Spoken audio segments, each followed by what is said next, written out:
الحمدللہ رب العالمین والعاقبۃ للمتقین الصلاۃ والسلام علی سید الانبیاء والمرسلین۔ اللہ تعالیٰ سورۃ الاعراف میں ارشاد فرماتا ہے، وَنَادَى أَصْحَابُ الْأَعْرَافِ رِجَالًا يَعْرِفُونَهُم بِسِيمَاهُمْ قَالُوا مَا أَغْنَىٰ عَنكُمْ جَمْعُكُمْ وَمَا كُنتُمْ تَسْتَكْبِرُونَ أَهَٰؤُلَاءِ الَّذِينَ أَقْسَمْتُمْ لَا يَنَالُهُمُ اللَّهُ بِرَحْمَةٍ ادخلوا الجنة لا خوف عليكم ولا أنتم تحزنون۔ اور اعراف والے کچھ مردوں کو پکاریں گے جنہیں ان کی پیشانی سے پہچانتے ہیں، کہیں گے تمہیں کیا کام آیا تمہارا جتھا اور وہ جو تم غرور کرتے تھے؟ کیا یہ ہیں وہ لوگ جن پر تم قسمیں کھاتے تھے کہ اللہ ان کو اپنی رحمت کچھ نہ کرے گا؟ ان سے تو کہا گیا کہ جنت میں جاؤ، نہ تم کو اندیشہ نہ کچھ غم۔ ذکر چل رہا ہے اعراف والے مردوں کا۔ یہ وہ لوگ ہیں جن کے بارے میں ابھی فیصلہ نہیں ہوا تھا کہ یہ جنت میں جائیں گے یا دوزخ میں جائیں گے۔ یہ وہاں سے کلام کر رہے ہیں، جنتیوں سے بھی کلام کرتے ہیں اور دوزخیوں سے بھی کلام کرتے ہیں۔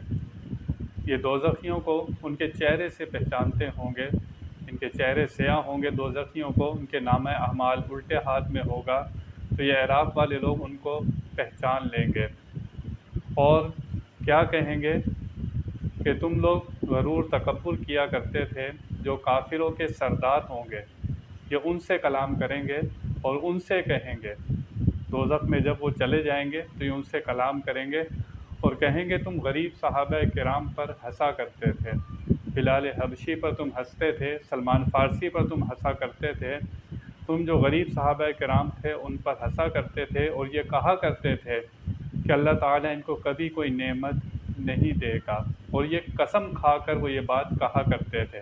تو اعراف والے مرد یہ کہیں گے، جو دنیا میں تم باتیں کرتے تھے، ان کا مذاق اڑاتے تھے، ٹھٹا کرتے تھے، ہنسا کرتے تھے، دیکھو آج بلال حبشی کو، آج دیکھو صحابہ کرام جو غریب تھے آج جنت میں کیسے مزے کر رہے ہیں، اللہ تعالیٰ نے ان کو کیسا نعمتوں سے نوازا ہے۔ یہ اعراف والے لوگ جو کافروں کے سردار ہیں یہ ان سے کلام کریں گے۔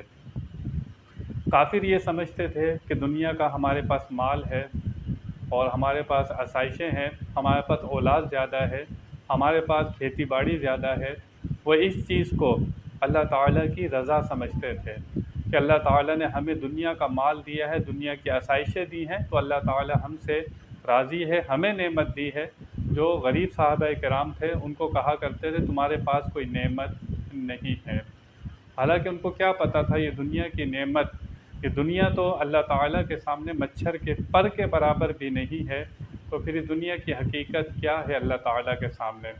اللہ تعالیٰ اپنے بندوں کو اصل نعمت ایمان عطا کرتا ہے، اور جو اصل نعمت ملتی ہے وہ آخرت میں ملتی ہے، وہ نعمت جو کبھی ختم نہیں ہوتی۔ دنیا کی جتنی بھی نعمتیں ہوں سب ختم ہو جاتی ہیں، فنا ہو جاتی ہیں، اللہ تعالیٰ اپنے بندوں کو وہ نعمت عطا کرتا ہے جو کبھی ختم ہونے والی نہیں ہے۔ اس آیہ مبارکہ میں ہمیں یہ سبق ملتا ہے کہ ہم کبھی کسی غریب کو دیکھیں تو کبھی اس پر حکم نہ لگائیں کہ اللہ تعالیٰ اس سے ناراض ہے، کہ اسے اتنی مشکل میں رکھا ہوا ہے، مشقت میں رکھا ہوا ہے، یہ اللہ تعالیٰ جانتا ہے کہ اس کو اس حال میں کیوں رکھا ہوا ہے۔ ہمیں چاہیے ہم کسی پر حکم نہ لگائیں، اس کی کیفیت دیکھ کر، اس کے حالات دیکھ کر ہمیں اپنی زبان کو خاموش رکھنا چاہیے۔ یہ کافروں کا طریقہ ہے جو غریبوں پر ہنسا کرتے تھے، ان کا مذاق اڑایا کرتے تھے۔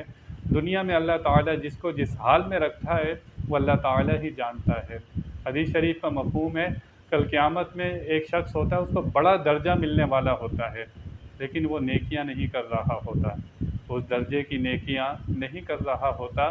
اللہ تعالیٰ اس کو کسی مشکل اور پریشانی میں مبتلا کر دیتا ہے یا بیماریوں میں مبتلا ہو جاتا ہے، وہ اس کا بدل ہو جاتا ہے۔ جہاں پر جو تکلیفیں کاٹ رہا ہے، کل اس کے بدلے میں جو جنت میں اسے درجہ ملنا ہے، جو مقام ملنا ہے، وہ اس کا نعم البدل ہو جاتا ہے۔ تو ہمیں کبھی کسی کو دیکھ کر، کسی مسلمان پر کبھی کوئی حکم لگانا نہیں چاہیے، اس کی کیفیت دیکھ کر کہ اللہ اس سے راضی ہے یا اللہ اس سے ناراض ہے۔ بہت سے لوگ یہ سمجھتے ہیں کہ مال و دولت آ جائے، آسائشیں آ جائیں تو اللہ تعالیٰ راضی ہوتا ہے، کہ اللہ تعالیٰ کی رضا کی دلیل نہیں ہے۔ ہم صحابہ کرام کی اکثریت دیکھتے ہیں کہ جنہوں نے مشکلات میں زندگی گزاری ہے، تکلیفوں میں زندگی گزاری ہے، تو اس کا یہ مقصد نہیں ہے کہ اللہ تعالیٰ کوئی مشکل میں رہنے والے سے راضی نہیں ہوتا۔ اللہ تعالیٰ جو اصل نعمت عطا کرتا ہے وہ ایمان ہے، سیدھے راستے کی ہدایت ہے، نیکی کی توفیق مل جانا ہے، سجدے کی توفیق مل جانا ہے، یہ اللہ تعالیٰ کی رضا ہے۔ مال و دولت ہونا اللہ تعالیٰ کی رضا کی دلیل نہیں ہے، لیکن ہمیں بتایا گیا کہ ہم اللہ تعالیٰ سے جب بھی مانگیں دونوں جہاں کی بھلائیاں مانگیں۔ ربنا آتنا فی الدنیا حسنۃ وفی الآخرۃ حسنۃ وقنا عذاب النار، یا اللہ ہمیں دنیا میں بھی بھلائیاں عطا کر، ہمیں آخرت میں بھی بھلائیاں عطا کر۔ ایک صحابی کو نبی کریم صلی اللہ علیہ وسلم نے دیکھا بالکل لاغر اور کمزور اور بیماریوں میں مبتلا۔ حضور اکرم صلی اللہ تعالی وسلم نے پوچھا ان سے کہ تم نے کوئی دعا تو نہیں مانگی تھی؟ صحابی نے کہا ہاں میں نے دعا مانگی تھی، اور میں نے کہا تھا یا اللہ جو تکلیفیں مجھے ساری دنیا میں دے دے اور آخرت میں مجھے مزے دینا، مجھے جنت دے دینا، جتنی تکلیفیں دینی ہے مجھے دنیا میں دے دے اور آخرت میں مجھے جنت عطا کرنا۔ نبی پاک نے فرمایا کہ تم نے اس طرح کیوں نہیں کہا کہ ربنا آتنا فی الدنیا حسنۃ وفی الآخرۃ حسنۃ وقنا عذاب النار، کہ مجھے دنیا کی بھی بھلائیاں عطا کر، آخرت کی بھی بھلائیاں عطا کر، تم نے اس طرح کیوں دعا نہیں کی؟ تو ہمیں بتایا گیا کہ ہمیں اس طرح دعا مانگنی چاہیے، لیکن تکلیفیں پریشانی آئیں تو ہمیں کسی مسلمان پر کوئی حکم لگانا نہیں چاہیے، اپنی زبان کو خاموش رکھنا چاہیے۔ اللہ تعالی ہمیں سمجھنے کی توفیق عطا فرمائے۔ وآخر دعوانا ان الحمد للہ رب العالمین۔